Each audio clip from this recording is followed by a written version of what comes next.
If you ask someone who their favorite character in Steven Universe is, Peridot is a pretty popular answer, and for very good reason. Her character is heavily associated with the show's transition to a darker, serialized story. Her journey of self-discovery is always a fantastic watch. She has a top-tier design, with or without the limb enhancers, and she eventually becomes the quintessential fandom nerd, encapsulating the rush of having a hyperfixation, dedicating all your spare time to overanalyzing a fictional world and its characters, while staying perfectly in character herself.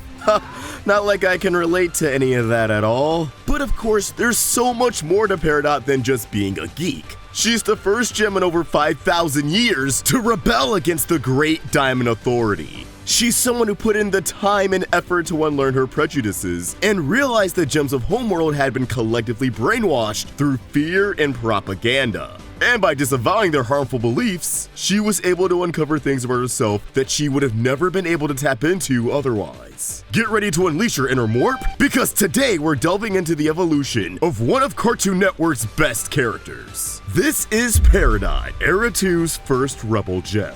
Hold that thought real quick, I'm getting another message from Homeworld. Yeah? Uh-huh. It's imperative that the audience knows about 1v1.lol, the sponsor of today's video. 1v1.lol is a new free-to-play battle royale game for mobile devices that everyone and their grandmas are playing right now. Where 1v1.lol really shines is with its champions, who have different powers and abilities that always come in clutch when you're in a pinch. For example, Frost can transform into a giant snowball. Shadow can use his signature Shadow Clone ability, teleporting and becoming invisible, leaving a shadow decoy in his place. And the game has many more champions to offer, such as the new guy on the block, Fang. The wombo combo building mechanics and champion abilities lends to an unforgettable gaming experience that'll have you hooked for hours on end. The possibilities are endless. Not to mention the building here works pretty well on mobile, which goes a long way in making this a game that anyone can play, whether if you're a beginner or a pro. Not to mention the lobby difficulty adjusts while you play, so you'll be evenly matched against other players. The biggest YouTubers are in the game right now, with their own skins. For a limited time, you can get skins of Laserbeam, Clicks, and Slogo, so be sure to snag them for free before they're gone. Right now, there's also a Legend Clash tournament from May 18th to the 26th. Win battles with your favorite YouTuber skin and gather points to be #1 in the world chart with your character. Winners also gain 2,000 gems. It's only until May 26th, so you better get started ASAP. The game and the influencer skins are all free, so don't miss out. Download 1v1.lol by clicking the link in the description or snagging it from the App Store. Thank you 1v1.lol for sponsoring this video. Peridot Facet 2F5L Cut 5XG stands out from all the other gems because she's the only one in the main cast born in Era 2, emerging 3,000 years prior to the start of the series, which means she was created about 2,000 years after the Gem War. You could argue Amethyst is technically the first Era 2 crystal gem, since she emerged 500 years after the war, but I disagree, since she was already baking in the oven with Era 1 resources. 8XM hasn't emerged yet. Being an Era 2 gem definitely affected Peridot in more ways than one. As she explains in the episode Too Short to Ride, Homeworld was facing a resource crisis during this era, presumably as a result of Pink Diamond's absence. Peridots were some of the gems impacted by this, lacking abilities that were common in Era 1 gems, such as shapeshifting and potentially even the power to manifest weapons. As if this wasn't enough, they're also naturally smaller than Era 1 gems. Not overcooked or defective, they just have less to work with. But maybe they have powers we're not even aware of. I don't know. To compensate for these disadvantages, gems like Peridot were provided with limb enhancers, which not only augmented her appearance, making her significantly taller, but it allowed her to properly engage in communications, combat, and construction. It's pretty much a one-size-fits-all solution for Era 2 gems, as we also see limb enhancers for court soldiers like Amethyst, and even garnets like Demantoid. Play the games, folks. They're canon. I think lacking abilities that were found in Era 1 gems gave Peridot an inferiority complex, which is exactly what the Diamonds wanted after the rebellion. The ideology many Homeworld gems carried during Era 2 seemed to really reinforce the idea that everyone has a role to play. They must conform to that role perfectly, and some roles, some gems, are inherently superior to others. And more importantly, everyone was inferior to the Diamonds. Between Peridots having a low-ranking role as kindergartners and technicians, alongside hailing from Era 2, Peridot didn't view herself in the highest regard. Not only was she acutely aware of her own flaws, masking them through the limb enhancers, but she's quick to point out the flaws in other gems as well, something that really comes out when she starts to spend more time with the crystal gems. Yet, I don't think putting others down was necessarily her compensating for what she lacked, nor was she trying to even be mean. As a gem in Yellow Diamond's court, Peridot is driven by logic and the cold, hard facts. To her, there's no difference between pointing out someone's flaws and championing their strengths. In her eyes, both of those things just simply define who a gem is. Identifying a gem's attributes is something she excels at. She's able to surmise everything about one, down to the last minute detail just from their exit holes. It's basically a hobby for her. No wonder she ends up power scaling ships once she gets into Camp Pining Hearts. Like most gems on Homeworld, Peridot has a deep admiration for the Great Diamond Authority and Homeworld's culture, viewing them as absolutely perfect beings, the cream of the crop when it comes to gems, and she is chomping at the bit for their approval, especially approval from her diamond. Because she views organic life as inferior to gemkind, she sees nothing wrong with Homeworld's mission to colonize planets across the universe. Whereas the crystal gems view colonies and what they turn planets into as a despicable eyesore, Peridot views them as a beautiful achievement, even though as a low-ranking gem, she wouldn't even be able to enjoy the perks, as a lot of desired locations on these colonies such as spires and coliseums were made for the elites to enjoy, areas she'd only be able to access for maintenance. In fact, according to the top secret visual timeline, Peridot spent most of her time performing warp and kindergarten maintenance on ancient, decaying colonies. She couldn't even get on some new colony action. Yet, with the way she's out here glazing, you'd think there was a spire with her name on it. It just goes to show she was absolutely brainwashed and had a blind obedience to Homeworld. However, everything she thought she knew about the universe around her would be challenged after getting assigned a very important mission by Yellow Diamond. That mission being the maintenance and ensured emergence of Yellow's most dangerous experiment, a powerful geoweapon incubating deep within the Earth, the Cluster, an amalgamation of gem shards designed to rip apart the planet from the inside. So to prepare for this mission, not only does Peridot read up on reports about the Earth, reports that were likely falsified documents pertaining to the Gem War, but she also sends a red-eye to scan the planet for any surviving gems. But of course, the Crystal Gems took care of that device real quick. Operating under the belief that no gems are currently residing on the planet, Peridot embarks on a life-altering journey. Log date 312. After sending Flash Robonoids to repair the galaxy warp, unaware that the crystal gems are getting entangled with her mission, Peridot quickly realizes that everything is not what it seems. Suspecting that her destination had been compromised after noticing a crying breakfast friend sticker left behind by Steven and one of her Robonoids had been damaged. Peridot leaves a pretty scary impression on Steven by crushing this Robonoid with her foot, as its sentience and dependency on Peridot gave him the impression that she was like a mother to all of these robots. This also establishes that Peridot, like many Homeworld gems, lacks empathy. She didn't care that the Robonoid was trying to express that it was in pain. Once it was no longer useful to her as a tool, she discarded it entirely. This conveys so much about the mentality Homeworld has cultivated without the characters having to say much of anything. The rest of the Crystal Gems were pretty freaked out as they were caught completely off guard because not only did Homeworld develop the technology to repair warp pads, but Peridot's limb enhancers were something they could barely comprehend.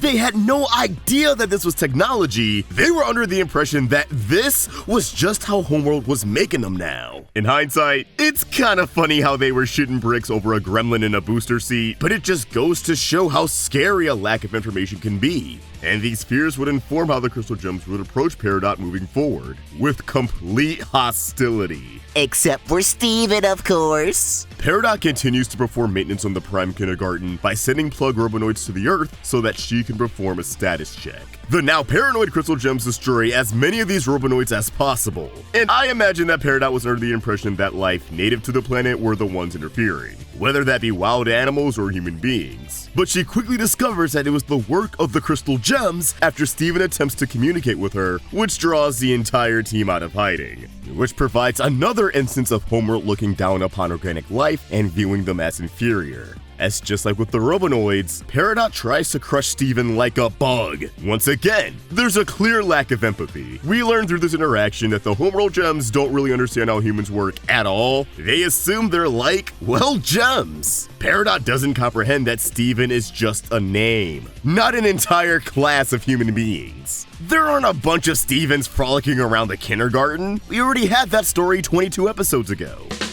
She's barely spent actual time on Earth, yet her beliefs are already being challenged. This misunderstanding also ends up having unforeseen consequences, as Steven unknowingly hands off a list of names for Homeworld to abduct later down the road.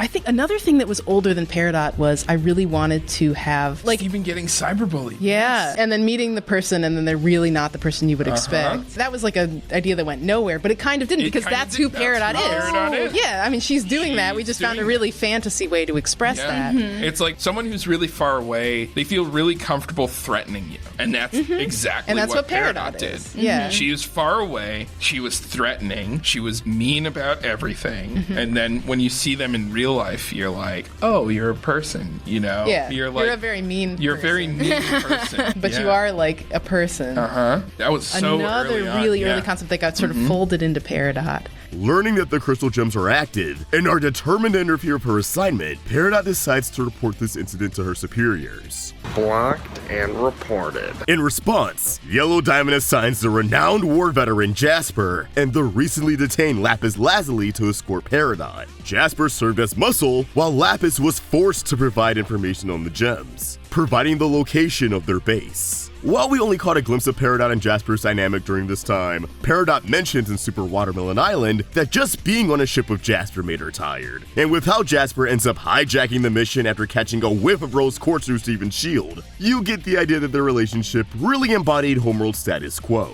Jasper bossing around Peridot, acting as if she's above Peridot's assignment or the anxieties that it provided, and just displaying general aggression. She lacked any respect for the green Dorito. And all Peridot could do was take the disrespect, because what other options did a grunt like her have? As far as she was concerned, this is just the way things are supposed to be. Once they arrive on Earth, quickly roping themselves into conflict with the crystal gems, Peridot is forced to temporarily drop her assignment to check on the cluster, and instead bring the crystal gems back to Homeworld. Of course, Steven and the gems derail this attempt to imprison them, crashing the ship and stranding the Homeworld gems on Earth, only for all three of them to go missing? Jasper courses Lapis into a fusion by the name of Malachite, only for Lapis to override the fusion and trap them at the bottom of the ocean. And Peridot used an escape pod while on the ship to evade the gems entirely. Suffice to say, hijinks will ensue. Once Peridot is stranded on Earth with nowhere to run, the show really starts to peel back her layers, giving us a Peridot who no longer has a leg up on the gems, and as a result, is acting a lot more frantic and lacking composure. Not only is she aware that the cluster could awaken at any moment and destroy the planet she's stuck on, but she's also fearful of the crystal gems. Remember, unlike Jasper or Lapis, she's just a grunt with no combat experience. The only thing she has to rely on is her wit, and because of Homeworld's propaganda, she definitely has a terrible impression of Garnet, Amethyst, and Pearl, who at this point have failed to disprove any of that slander because every time they encounter Peridot, they want the smoke, always trying to jump into a fight. The only person who's charitable towards her is Steven. Despite trying to catch her, he always makes an effort to communicate with her first, even if it's usually played for laughs. Are the other ones with you? Yet Peridot stays focused on her mission throughout all of this. Her devotion to Homeworld never wavers. She ditched her escape pod and continues to check on the Force Fusion experiments. She tries to contact Yellow Diamond by repairing the communication hub. She even outsmarts the crystal gems who are tracking her through the escape pod and traps them in Nephrite's dropship, where she almost pulls off shattering them. She may be scared and she may only have her wit, but damn it, she's determined! No matter the odds, she'll put her best foot forward to get the job done.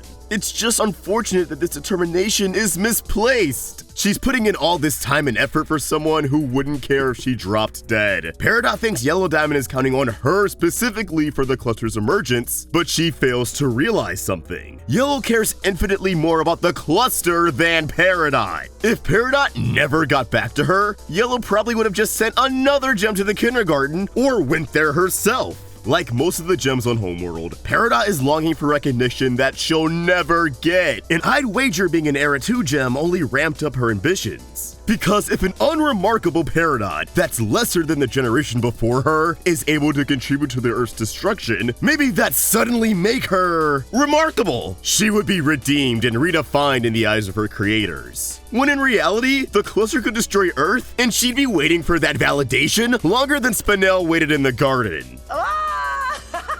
Peridot deserved better than the system she was trapped in. She deserved to be a part of a team that would not only recognize her hard work, but recognize her as a person instead of another cog in the machine. A team where her plans and ideas aren't shot down or overruled. A team where she wouldn't be compared to others, where she'd be appreciated for what she does have instead of shamed for what she lacked. A team that's also a family. Little did she know, she was about to faceplant right into one. Desperate for a way to return to Homeworld before the Earth's inevitable demise, Peridot resorts to drastic measures and kidnaps Steven, bringing him to the galaxy warp so he can fix it. My grandpa did this once so I could restart his router. Of course this didn't work. The crystal gems tap in and finally capture Peridot, poofing her just as she was trying to leverage the existence of the cluster to spare herself. Garnet, Amethyst, and Pearl reasonably write this off as Peridot lying. Garnet and Pearl especially are used to enemy manipulation tactics from the Gem War. This wasn't their first rodeo. They're also fascinated by the discovery that her limbs were actually just technology. Thankfully, Steven continues to prioritize communication with Peridot and gives her the benefit of the doubt, unbubbling her in the temple's basement only to discover Form crater megaclods! she's tiny! Earlier, I featured a snippet from the Steven Universe podcast where Rebecca explains how a component of Peridot's character was molded by the idea of a cyberbully. With that in mind, the reveal that Peridot is actually just a tiny little dude is a perfect illustration of what happens when a cyberbully is stripped of all their devices and monitors that they once hid behind. They're forced to touch grass! Without that online persona to hide behind, they're actually pretty vulnerable. Not just on a physical level, but a personal one. Suddenly, the idea of breaking their walls down and connecting with them becomes a lot more tangible. They're no longer an enigma behind the screen. They're just a person. And they have to recognize that the people they've been terrorizing online are people too. Which is exactly the kind of position Peridot is in, and frankly, it terrifies her. Homeworld's propaganda isn't doing her any favors either, as she freaks out at the sight of all the bubble gems in the burning room, believing that the crystal gems plan to harvest her. Side note, I love how the burning room disturbs both sides of this conflict equally, as Bismuth is also spooked when Steven unbubbled her in Maid of Honor. Yeah, there's something unsettling about a bunch of unconscious bodies residing in a kid's basement. Who would have thunk? Refusing to become another hostage, Peridot does her best to try and evade the crystal gems, only to lock herself in the bathroom,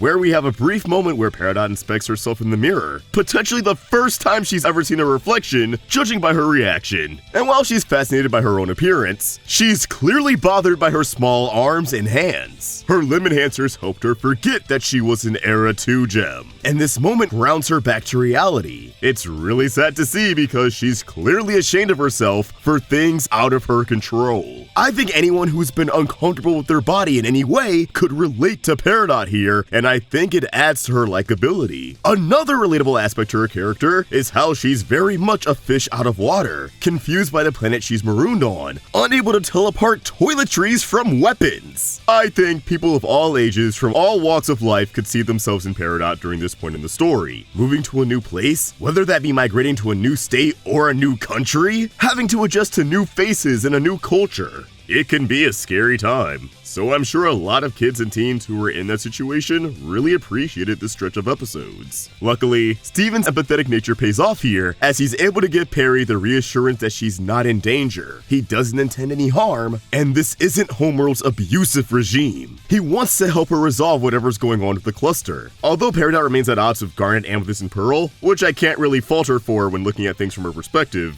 For now, she at least has one ally in Steven. And Steven puts his best foot forward to try and help Peridot with not just the cluster, but adjusting to life on Earth. He immediately becomes a safety net to her, as she clings onto him for her own sanity. Steven helps her understand that thunderstorms aren't signaling the emergence of the cluster, but are just a part of nature. Because of Steven, she lowers her guard and musters up the courage to experience rain for the very first time, allowing her to bask in the planet's beauty. The moment where Peridot walks out into the rain and sheds a tear is a brief but iconic moment for many fans of the series, and it's easy to see why. She isn't just moved by Mother Nature, this is a very cathartic cry for her because it's the very first time in her entire existence that she's able to feel safe. She isn't getting hunted down by her enemies. She isn't getting chewed out by her superiors. She isn't even worried about the cluster. She's able to be vulnerable and just exist with the assurance that nothing bad's going to happen to her. Helping her see the world outside of Homeworld's lenses is a bit of a process though. Because Steven broke down how thunderstorms work, Peridot assumes he's equipped with extensive knowledge of Earth, like how gems seem to emerge with knowledge of Homeworld baked into their stones. Steven explains that he learns from the people around him, like his dad in the crystal gems,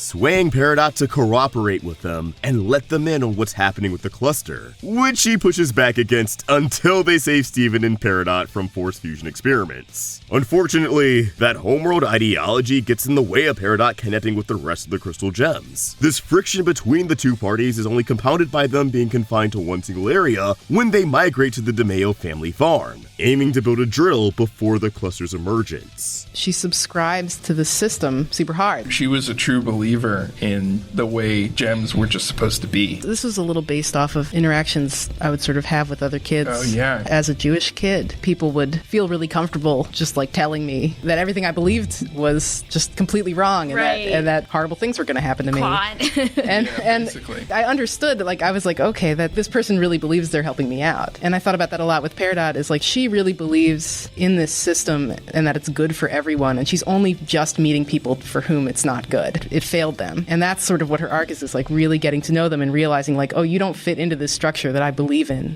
so much. But I think that's also the thing that makes Peridot really likable, is that she seems like she is really conceited. Yeah. But she's not. She's a grunt. She's like basically a janitor. She's just given herself over to a higher power. Yeah, she believes You know. she believes in something that is so much bigger than her, and she thinks that it's good for everybody. She's a maintenance worker. Yeah. Right. She's like there to fix the warps. She's not an important gem, and she knows that, and she's fine with that because as far as she's concerned, that's just how it works, and everyone else should understand that they're not important too, because that is just how it is, and anything else is just some sort of weird denial. You know, as she's sort of realizing that the system doesn't work as well as she thought it did, that there's all this stuff that's going on Earth that really doesn't make the kind of sense that everything was supposed to make, and she thinks it should be very easy. The understanding she has of how Homeworld works is that they're going to want to do the most efficient thing possible, the best thing that's best for everyone, which is what she's telling everyone. She's like, don't you understand that you're going against the thing that's best for everyone? She's faced with the fact that that's not how it works, that it's really just a horrible, oppressive. She realizes that she is one of these people who falls outside the system, and the system's now failing her. I think Peridot's arc is something that kind of happens to a lot of people when you believe in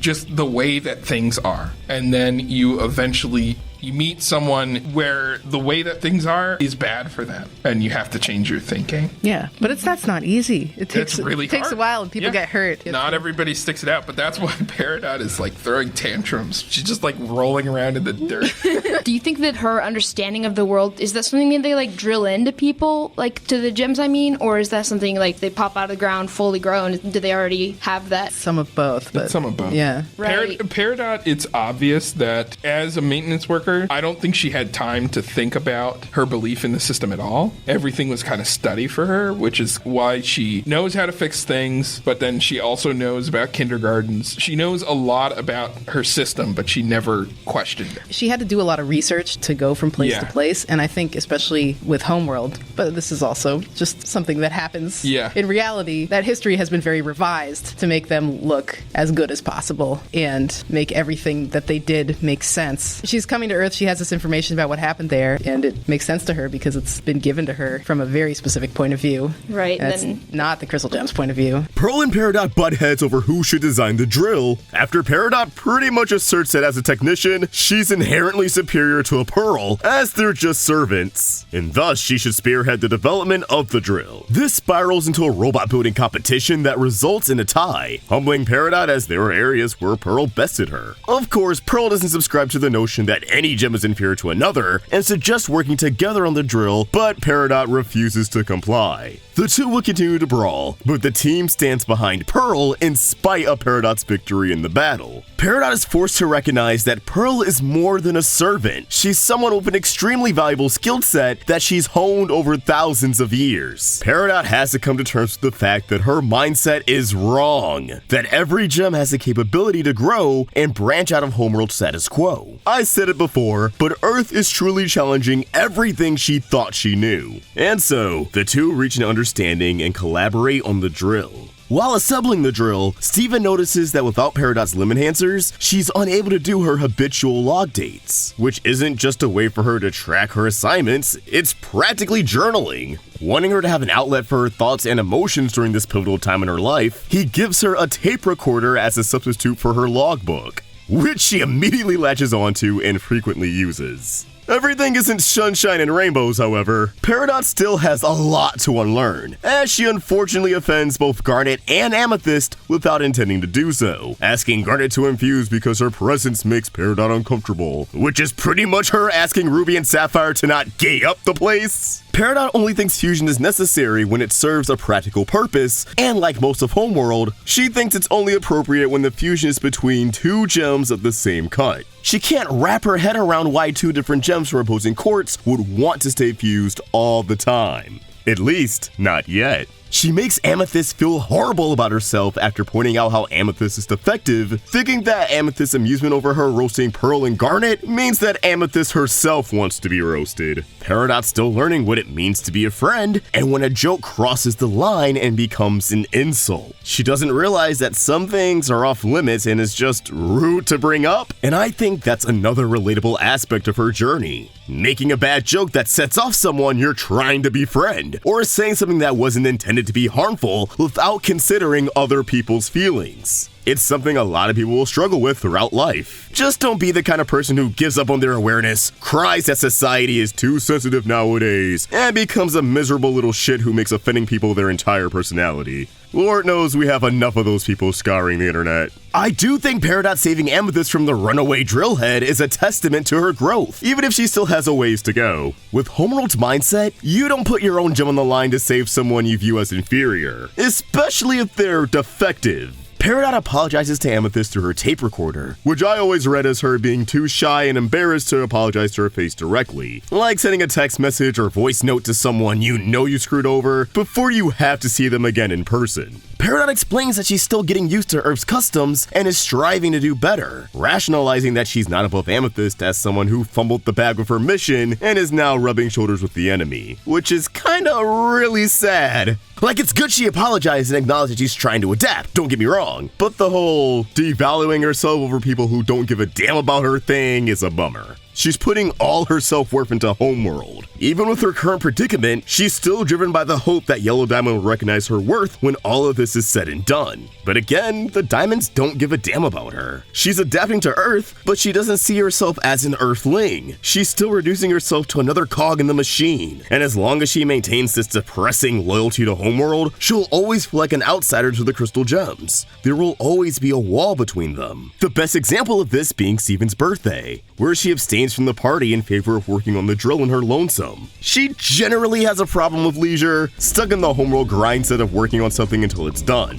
That is until Steven shows her the importance of taking breaks in order to recharge and dive back into a project without feeling burnt out. he stresses the importance of rest. He also teaches her the beauty of music, as the two end up writing peace and love on the planet Earth together, finishing the drill in the process. And it's only at this point that Peridot realizes she has no idea where the cluster is. Searching for coordinates, the gems embark to Pink Diamond's moon base with the aid of Lion. Being in this kind of environment causes Peridot to regress back into a fangirl for the Great Diamond Authority, praising them and asserting their superiority over the rest of Gemkind, much to Garnet, Amethyst, and Pearl's discomfort. Once again stopping all over their feelings because she truly subscribes to the belief that Homeworld's system is what's best for everyone. And thus, she speaks without considering everyone else's perspective. She thinks her perspective is the objective truth.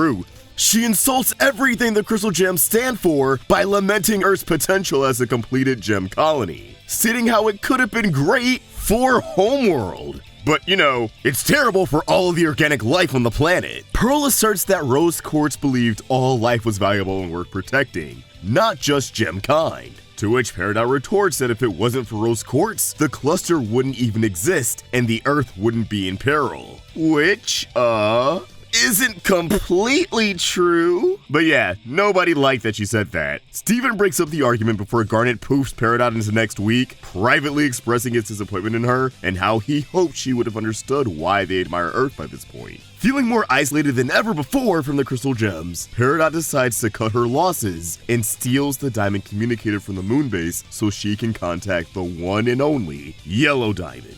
Which she thinks she does behind Steven's back, but bro noticed. It's time for the moment of truth. Has Peridot really spent all this time on Earth unfazed by the beauty of the planet?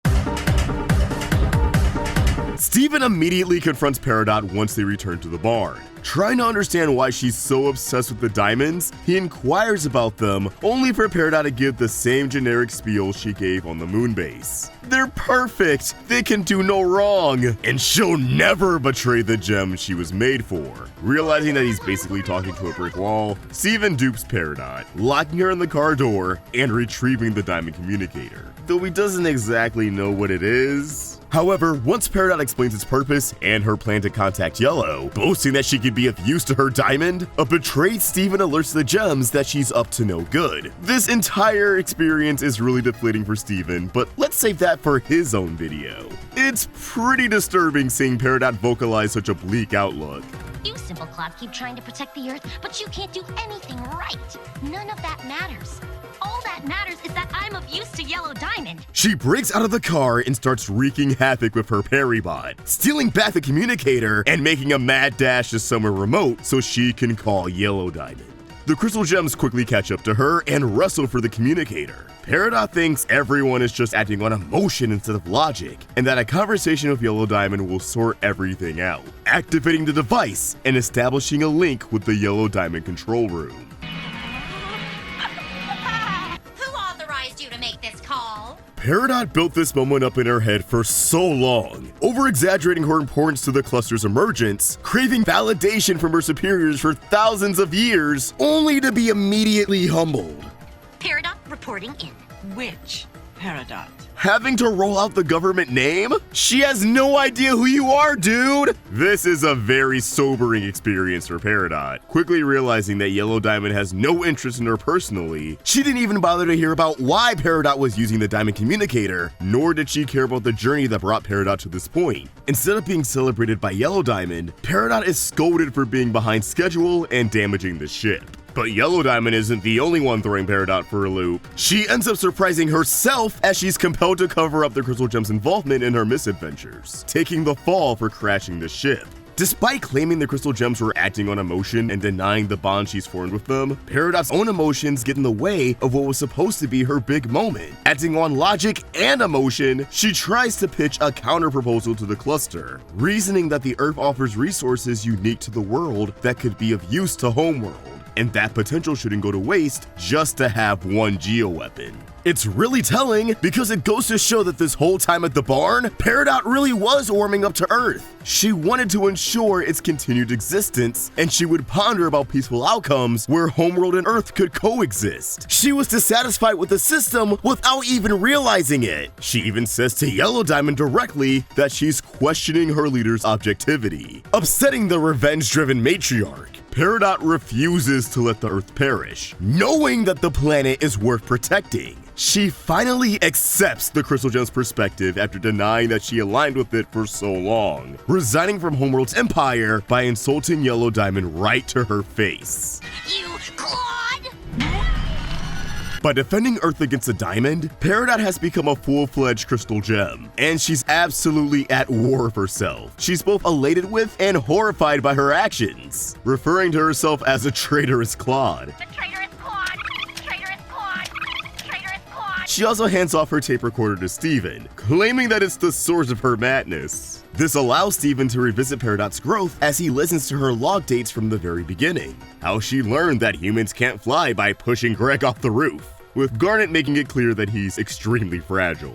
Peridot was learning to have fun as she experimented with clothing and telling jokes, and of course, getting hooked onto the Canadian teen drama, Camp Pining Hearts. Despite only having access to one episode, she becomes a huge shipper and becomes obsessed with analyzing the characters and all of their potential matches, concluding that Percy and Pierre are objectively the best pairing in the series after whipping up an entire chart that she represents to Garnet and Steven. Again, she's only watched one episode. This hyperfixation might be because Peridot views Camp Pining Hearts as analogous to Homeworld itself, as the campers are on color-coded teams, similar to the different courts of Homeworld. Relationships between two different teams are implied to be looked down upon, just like Homeworld. And there's a color war. Do I even have to say it? It's familiar to her, so she latches onto it. The Camp Pining Hearts brain rot ultimately helps Peridot understand Garnet's existence as a permafusion. Peridot can only put up with someone like Opal, who usually comes into existence when Pearl and Amethyst need to get a job done, but she doesn't understand why Ruby and Sapphire would want to be Garnet all the time, even when there's seemingly no reason. To which Garnet simply explains that she's Percy and Pierre, which causes everything to click for Peridot. Using media to understand the world around you? She just like me for real. Garnet is really supportive of Peridot throughout this entire process, always providing positive reinforcement, which initially annoys Peridot, but she quickly warms up to her presence. And how could she not? Garnet's the best. And as implied at the beginning of Log Date, Peridot's even following Garnet's breathing exercises, using them to calm down after her existential crisis. When trying to understand cross-gem fusion, Garnet offers Peridot the chance to fuse. Peridot almost goes for it, but she quickly gets flustered and backs out, which of course Garnet respects. She's just glad Peridot made an effort to understand her. This is a great time to bring up something a lot of Peridot fans probably already knew, but it's been stated by storyboard artist Maya Peterson that Peridot is intended to be the show's asexual and aromantic representation. She's not interested in fusion, and her interest in shipping is anthropological. I just think they're neat. This is also alluded to in the Fusion for Beginners and Experts book. She doesn't need to engage in fusion to know she's formed meaningful relationships with the crystal gems. She already has that assurance just by spending time with them. With Peridot and Garnet reaching an understanding, Garnet tells Steven to return the tape recorder to Peridot, alluding to the idea that Garnet already knew that Peridot would turn on Yellow Diamond and have a bit of a spiral, thanks to Future Vision. As the cluster begins to emerge, Garnet, Amethyst, and Pearl head off to fight Malachite, while Peridot and Steven use the drill to descend to the center of the Earth. During this expedition, Peridot opens up to Steven about her conflicted feelings. On one hand, she's sad because it's hard for her to let go of her feelings towards Homeworld, as it's her motherland, the place where she came from. But on the other hand, she's happy because she finds solace in the crystal gems for providing her a new home and a family. Steven ends up neutralizing the cluster, teaching it to encase itself in a giant bubble, and he almost gives Peridot a heart attack in the process. In the aftermath of this endeavor, Peridot decides to stay behind and live at the barn, becoming attached to it and wanting it to be her home base. Things seem to be finally calming down, until the crystal gems return from their battle with Lapis Lazuli, who isn't thrilled at the idea of living with Peridot, as she's someone who aided her imprisonment on the handship. Peridot and Steven really struggle with getting Lapis to warm up to her, and all of Peridot's attempts at winning her over fall flat. Lapis can't see Peridot as the gem she is now. She's hung up on who Peridot used to be, another person who used her just like everyone else. Peridot even tries gifting Lapis her tape recorder as a peace offering, hoping it could help Lapis work through her own difficult emotions, and Lapis crushes the recorder. What, were you trapped in a tape recorder too? Whoa. Steven finally gets through to Lapis by reasoning that Lapis should at least try to get to know Peridot before writing her off entirely, instead of making such a swift judgment of her character. Oh, and despite the humbling phone call with Yellow Diamond, Peridot's ego is still pretty inflated. That never really changes, and you know what? We love her for that. Peridot firmly believes that Homeworld will be coming after her for disrespecting Yellow Diamond, and for a moment, it looks like she was right, as a roaming eye, piloted by the Ruby Squadron, descends upon the barn and is seemingly on the hunt for Peridot, allowing Lapis to extend an olive branch this time around by saving Peridot from the vessel. Peridot lays low, convinced that she's public enemy number 1, only for the Rubies to reveal they don't give a fuck about no Peridot, they're here for Jasper. So the gang sends them in a completely different direction. And finally, Peridot and Lapis are able to just exist for a little bit. I definitely think Lapis really helped Peridot mature and improve at communicating. Gems tend to take after their diamonds, and as a pure blue gem, Lapis is simultaneously sensitive and insensitive. So if something comes out the wrong way, she'll definitely let you know in a manner that might crush your own feelings in the process. Peridot obviously wants to be on good terms with her regardless, so she continues to put in the effort to just be aware. She improves at taking other people's feelings into consideration and recognizing what's on and off limits in conversation, like ensuring Jasper's name is forbidden in the barn. It's not perfect, but it's a steady improvement on issues that caused a lot of conflict with the Crystal Gems early on. Peridot and Lapis also bond over Camp Pining Hearts. They take up gardening and begin expressing themselves through the language of art, aka Meep Morp, turning mementos from their adventures into various art pieces, such as the broken tape recorder and the bow from the gift box that it was in when she gave it to Lapis. It just makes me feel bad. Yikes. Peridot also helps Lapis lighten up a bit, embracing Peridot's goofball nature. And she also teaches her music, something Peridot herself learned from Steven. The two have a positive effect on each other. Nothing could get in the way of their bond. Right? From here on out, Peridot's really just living as an Earthling. I mean, she says as much to Jasper. There's so much life living here. That's what I'm doing. I'm living here. She doesn't go out on too many adventures with the Crystal Gems. She aids Amethyst and Steven at the Beta Kindergarten. She performs maintenance on the roaming eye before the A-Team goes out into space. You know, little things here and there. But for the most part, she's just chilling at the barn with Lapis. That really bothered me back when the show was airing, because I wanted to see Peridot on Crystal Gem adventures. But at the same time, I kinda like this more in hindsight. Like, yeah, I'll take as much of Peridot kicking ass with the Crystal Gems as I can get. I still wish she engaged with the story a lot more, but I think her just living her life when she's not needed for an adventure is exactly what the Crystal Gems are fighting for. Peace and tranquility for all gems, giving those who spent thousands of years obeying the diamonds a chance to do whatever they wanted. Peridot being able to take a step back and figure out what she wants from life instead of being constantly stressed about an intergalactic war is exactly the kind of thing Steven is putting himself through hell for. And it's not like Peridot stagnates during this time either. She discovers she has metal powers after almost losing her new tablet to the ocean, honing this new ability over the next few years. Peridot always knew she was special, and as far as we know, she's the first Era 2 gem to discover that they have unique abilities that might be exclusive to their own generation. She learns to empathize with corrupted gems, initially assuming she's superior to them, but quickly getting humbled by the Roadrunner gem as she outsmarts several of Peridot's Peri plans. Not to mention Steven tried to put her in the shoes of a corrupted gem by pelting her with marshmallows. Not only does Peridot walk away from this experience with a better understanding of corrupted gems, no longer viewing them as mindless animals, but she also makes her first bubble, which gets sent to the barn, reaffirming that the Earth is her home. Say, when's Lapis gonna make a bubble? Steven also makes her a dog, Pumpkin. Her improved communication skills helps her deal with Uncle Andy, although Greg and Steven really do most of the heavy lifting there. And she's eager to help Navy adapt to life on Earth, rolling out a whole lesson plan for her, which makes it all the more tragic that Navy stabbed them all in the back. Navy was kinda like Peridot, someone who was willing to give Earth a chance, but was more partial to Homeworld and intended to betray the gems when everything was all said and done. Garnet's future vision saw two possible outcomes for Navy. Either she was going to reside on Earth or retreat to Homeworld. Sadly, Navy gives us a glimpse into the bad ending for Peridot's arc, truly shrugging off the Earth and remaining loyal to the Diamond Authority. Even so, Peridot doesn't let this betrayal get to her. She remains optimistic and unbothered as she continues to live her life on the planet. She's truly embraced this place as her home, and she doesn't plan on letting go anytime soon.